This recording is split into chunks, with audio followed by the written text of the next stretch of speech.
আমরা বের হইলাম, বের হয়ে এখন আমাদের মোনা স্যারের সঙ্গে একটু কিছু বক্তব্য শুনবো। স্যার বলেন তো পরীক্ষাটা কবে হবে? 10 তারিখে হইলো না তো আজকে? 10 তারিখের পরীক্ষাটা তো তোমাদের হলো না, এটা তো স্থগিত করা হচ্ছে। এটা পরবর্তীতে সময়সূচি জানানো হবে। মানে আমরা তাহলে কবে স্কুলে আসবো? আর 13 তারিখের যে পরীক্ষাটা আছে তোমাদের কি পরীক্ষা হবে?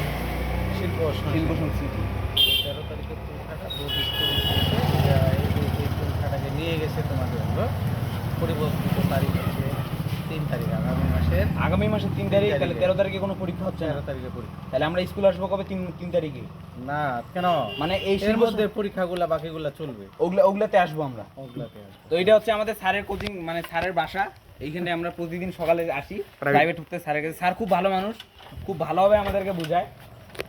স্যার এখন যাবে হয়তো কোনো কাজে, আমরা এখন সামনে যাবো। হৃদয় আসো, এটা স্যারের বাসা। খুব ভালো মানুষ স্যার, আমাদের মোনা স্যার হয়। প্রতিদিন সকাল 5টার সময় প্রাইভেট আসি। স্যার খুব ভালো মানুষ হয়, খুব ভালোভাবে বুঝায় আমাদের। এই স্যারের কাছে পড়ি। তারপর আরেকটা ম্যাম আছে আমাদের, কালকে সেটার ভিডিও আপলোড হবে।